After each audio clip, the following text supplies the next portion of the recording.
Hello everyone! This is a basic video tutorial on how to use the circle operator from the LoopTools add-on, particularly to correctly create circles on curved surfaces, making it easy to perform extrusions both outward and inward on objects.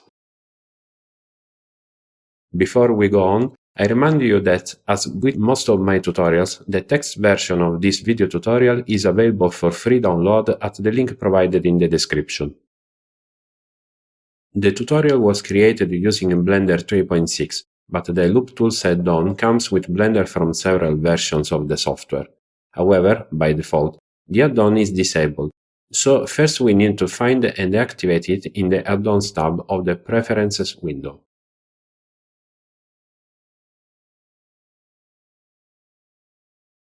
After activation, the operators provided by LoopTools will be available by right-clicking on a mesh object in Edit mode to open the contextual menu. Among the various operators, there is Circle. To show you an example, I'm using a cylinder that I'm intentionally scaling along its Z-axis in Object mode. I'm doing this operation because shortly I will show you a small issue and its solution. I'm inserting crosscuts with ring cut to have some vertices to round off. It's important here that the faces are as square as possible to achieve a good result later on. You can proceed, for example, with just one ring cut to be placed where you want to make the hole or the extrusion, and then perform the beveling of that cut to obtain the other necessary cuts. The circle operator also works on a single vertex. Indeed, it's possible to select a vertex, right-click, and choose Circle to see the surrounding vertices rounded off. After performing this operation, however, we notice at least a couple of problems. The first problem, quite evident, is that we haven't obtained a circle, but an oval, even though the faces that made up the geometry were quite square. This problem is due to the fact that I resized the cylinder in object mode without subsequently applying the scale transformation, so the circle operator will create a non-uniform rounding. To solve this problem, all we need to do is apply the scale transformation to the object before using LoopTools Circle. So, I undo the performed operations, switch to object mode, apply the scale transformations with Ctrl-A and apply scale, then return to edit mode and use LoopTools Circle again, achieving the desired result this time.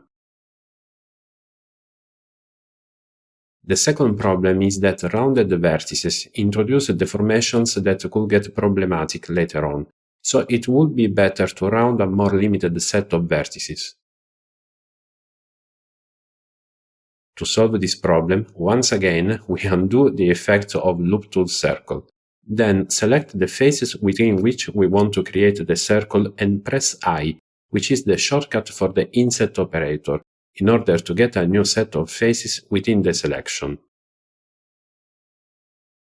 Now we can use LoopTools Circle again, this time on the newly obtained selection, to achieve a good rounding. But another problem arises.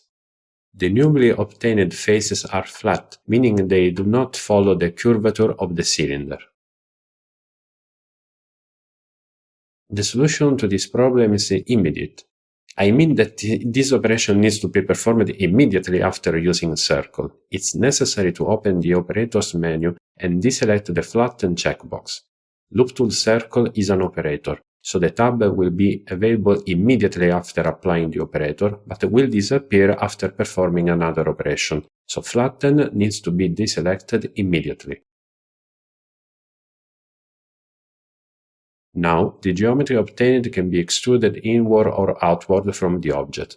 Moreover, it's possible to use bevel on the rounded edge ring to create a smoother transition at the base of the extrusion.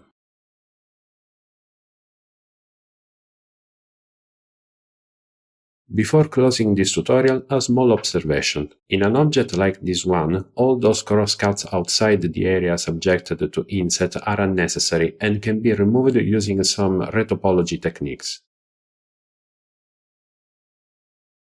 As you may have guessed, This operator works well for circles on simple surfaces.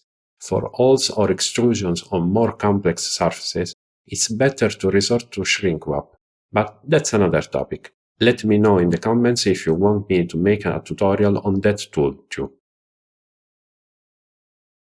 For this tutorial, that's all. I hope it has been helpful to you. See you soon!